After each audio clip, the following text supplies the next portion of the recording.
Yep, there's the countdown timer right there. Right, where is it? Right there.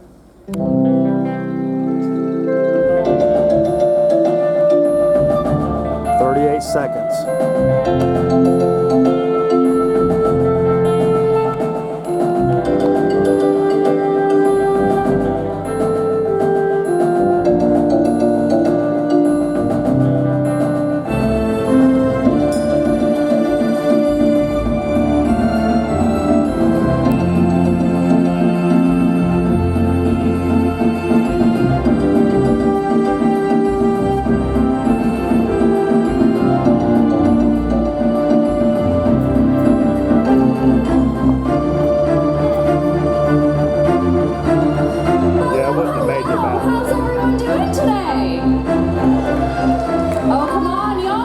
Than that, I said, how's everyone doing today? See, I had faith in you. My name is Rhea, and I am one of the animal care specialists here at Busch Gardens. As an animal care specialist, it's our privilege and responsibility to understand animals in a unique way, to ensure we're fulfilling their needs, and to share their tales with people from around the world so that you can better connect with and care about their species. Every animal plays a unique role in their own environment. They each have a very special place in this world. But which is the most important? Which is the most impressive? By the end of our tales, we'll be able to answer that question. So without further ado, I'd like to introduce you to one of my favorite animal ambassadors. Meet Moonbeam. He's a 9-year-old green iguana, and in case you're confused, he's the one on your left. The other one's Caitlin. She's also an animal care professional. While it's not uncommon to find iguanas here in Florida, especially the further south you go, did you know they're not native to anywhere in the United States? They're actually native to Central and South America, in particular, Brazil and Paraguay. It's thought that they first came to Florida when people got them as pets, and when they could no longer take care of them, they just released them into the wild. This is rather unfortunate because releasing a new species into an environment they're not from can cause them to become invasive. And invasive species cause massive problems for native wildlife. There are examples of this around the world. Invasive species eat the native plant life that native species need. They may prey upon native species to the point of extinction, and they forever disrupt the balance of the ecosystem. If you ever find yourself in a circumstance where you have a pet you can no longer take care of, the best thing you can do for that animal and for the environment is to relinquish them to a professional organization. And that's just what Moonbeam's previous owners did, and why he's here with us. Moonbeam is a reptile, and reptiles are ectothermic. That's your Scrabble word of the day, ectothermic. Who here knows it? Yeah, okay, what about cold-blooded? Yeah, a lot more hands. Ectothermic is the cool new science term for cold-blooded. After all, a reptile's blood isn't actually cold, it's based on the temperature of their environment. You and I are endothermic, or warm-blooded. We make our own body temperature, so regardless of the weather, we're right around 98.6 degrees. But if Moonbeam's outside and it's 100 degrees, he's gonna be about 100 degrees. And if it's 40 degrees, he's gonna be about 40 degrees. And in here, it's about 70, so what do you think his temperature is? You guys got the idea. The amount of energy a reptile has directly relates to their body temperature, which is why during the summer, iguanas are active and moving around, and during the winter, they have a hard time hanging onto trees. It's also why they thrive in warmer climates like Miami, but aren't really a threat to invading northern regions like, I don't know, Canada? Until they discover sweaters anyway, eh? Geez, guys, I wanna make you laugh, but you're a really tough crowd. Really tough. All right, well, adios, amigo. Whether they eat fruits and flowers like Moonbeam, seeds, nuts, or grains, every animal has specific dietary needs. And here at Busch Gardens, we have a team of professionals dedicated to animal nutrition. Our veterinary team analyzes and approves each and every diet to ensure it fulfills the individual animal's needs. Our nutrition center team spends hours a day slicing, dicing, cutting, and preparing over 3,000 pounds of food for all of the residents that call home, even those that may get their prey whole. Everyone help me welcome our next ambassador. This is Slash. Okay, I heard we have some people out there who are not the biggest fan of my scaly friend here. There's no reason to throw a hissy fit. Slash is not venomous, and he definitely is not poisonous. Before we go any further, does anyone know the difference in poison and venom? Over here on the end, what's the difference?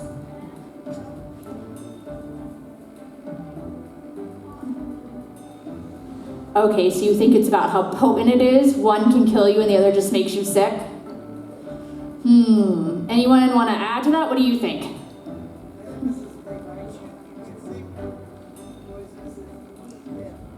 Yeah, so it's all about how you get it, because a bee sting is venomous. It's injected into you with a stinger, and if you're allergic, it could be really bad news.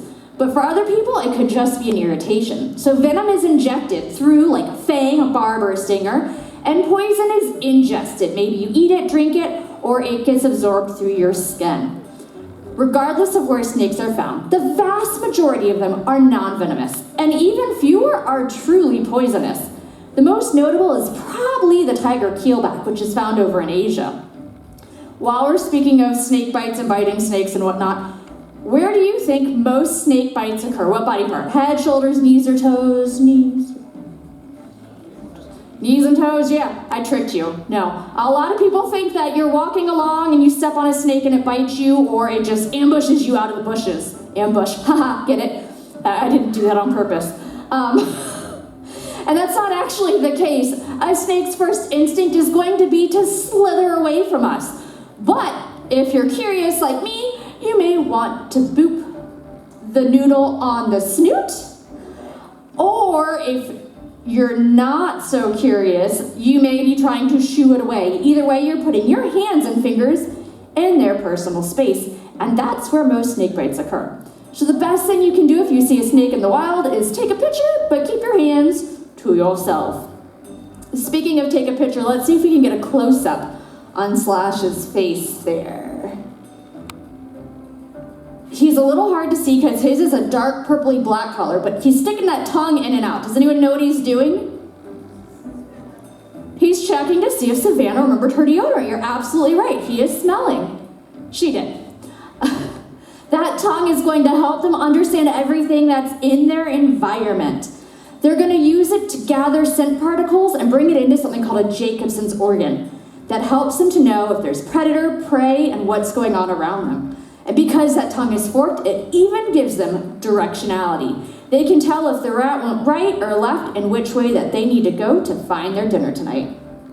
Snakes like Slash are excellent pest control. They are going to eat things like rodents that we don't necessarily want around. But unfortunately for Slash, the Florida pine snake, his species is threatened here in the state because his natural habitat is scrublands and slash pines, which are oftentimes being developed for residential and agricultural uses. So again, the best thing to do if you see a snake in the wild is just leave it be. After all, that Slash isn't so scary, is he? No, we'll see you later, Slash. Bye, dude. Adaptations are characteristics that help animals to survive. They could be physical adaptations like a forked tongue or camouflage. It could even be something like quills or spikes that help protect an animal from predators. But adaptations can also be behavioral and impact the way an animal acts, such as what they eat,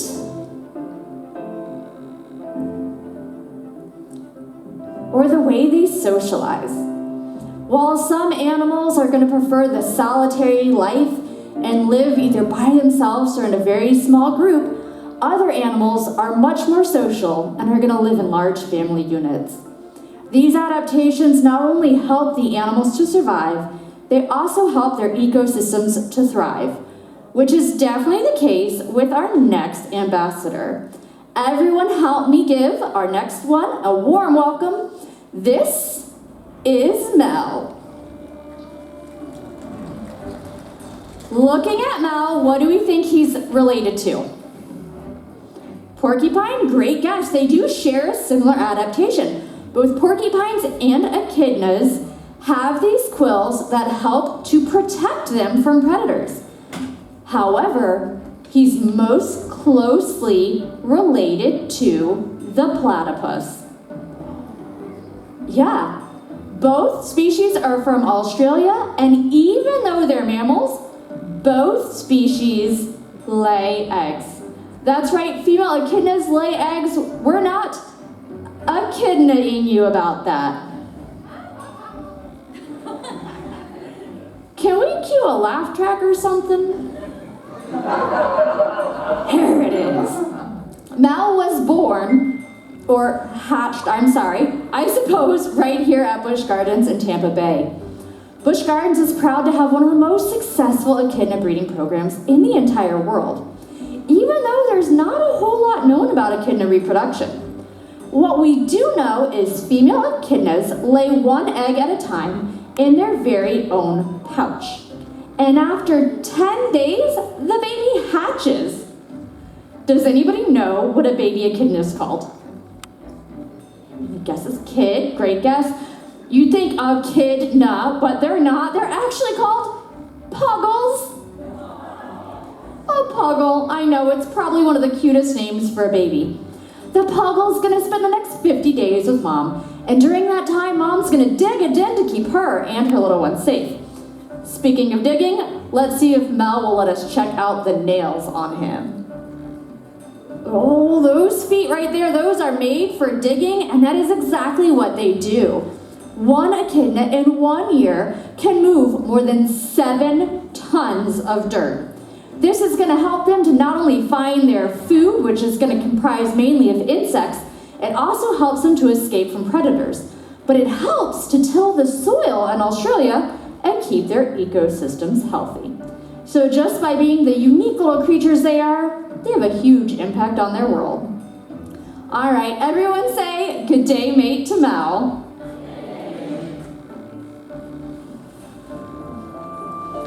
Conservation is a huge part of what we do as a field. Numerous species have been saved from the brink of extinction thanks to zoos. California condors, black-footed ferrets, and Guam kingfishers are just a small few. AZA-accredited facilities like Busch Gardens participate in something called the Species Survival Plan. Think of it like a dating app for animals. We swipe right on their behalf for conservation. We also participate in SAFE programs, which stands for Saving Animals from Extinction. We'd like to spotlight our Asian elephants, cheetahs, and eastern indigo snakes. Over the last few decades, our conservation fund has been able to support organizations globally and locally to help wildlife in the places they call home. But that's not all we do for conservation. Our veterinary staff also offers health care to injured wildlife because they don't have insurance after all. I'd like to introduce you to one of our former patients, now one of our permanent residents. Everyone meet Edgar. Edgar is an eastern screech owl. Before I go any further, who wants to hear a bird joke? Good, because y'all are gonna hear one anyway. Edgar here is a pretty smart dude. Any guesses what his favorite subject was in school? That's a good one. It was actually biology. But maybe he minored in algebra. I'm glad you guys are starting to laugh. It makes this a lot less awkward for me. Anywho, Edgar here is a rescue, like I said, and over the last 5 decades, Busch Gardens and their sister parks have been able to rescue more than 40,000 animals. That's more animals than there will be people in the park today. They've had a huge impact on conservation. Unfortunately for Edgar, a few years ago, he was struck by a vehicle. And while our veterinary staff was able to get him back to health, he was unable to fly. And if you can't fly, it's really hard to survive in the wild as an owl. So the federal government decided he needed a permanent place to stay, somewhere that could protect him from predators and provide him with room service, because without flying, he can't flee or hunt. And Busch Gardens was lucky enough to be selected as that place. Because he's a rescue, we don't know how old he is. I've asked him repeatedly, and he just stares at me. Even though we don't know how old he is, we do know this is adult size. Eastern screech owls don't get larger than this. Their diet is going to be made up of small rodents and insects. And even though we don't know how old he is and he's unable to fly, he can still share with us one of his amazing adaptations. His camouflage. Is it working? No. He's not really designed to camouflage with me, but let me move out of my way. Yeah, against the wood, which is more like his natural habitat, he's gonna almost vanish. Screech owls are also crepuscular, which means they hunt at dusk and dawn when the lights are low. With their petite size and their camouflage, they're more often heard than they're seen. So again, if you're a roach, you might not realize you're tonight's dinner special until it's too late. And if you're not impressed by that, Edgar here doesn't give a hoot. That's probably because screech owls actually trill, but yeah. Well, thanks for stopping by, Edgar.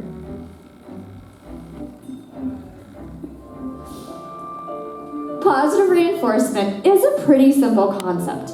An animal does something we like, and we give them something they like. It could be a favorite treat, a well-placed scratch, and even, sometimes, a fun toy.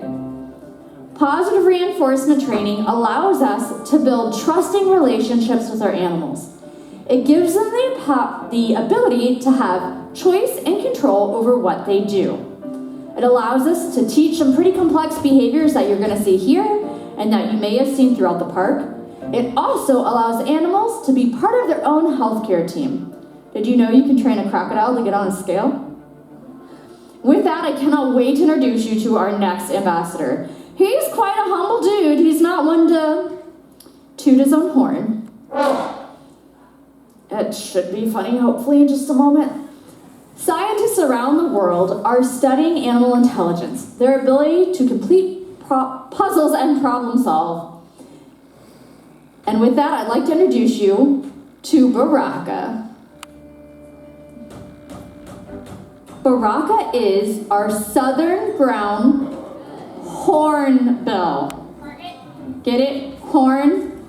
No, it's fine. I'm not a writer. The writers are on strike. Birds around the world have been challenging the way we think about animal intelligence. Some species are able to recognize themselves in mirrors, and others can complete puzzles or use tools to solve problems. For instance, how would a hornbill in Africa get to insects and rodents that have burrowed underground? They're going to use that beak like a hammer to pound into the ground to get to their prize below. Today, Baraka is prepared to do a puzzle for us. We've got this little blue bin right here you may be familiar with, and a few single-use plastics that I'm just gonna litter here on the floor, and we're gonna see what Baraka thinks I should have done with them instead.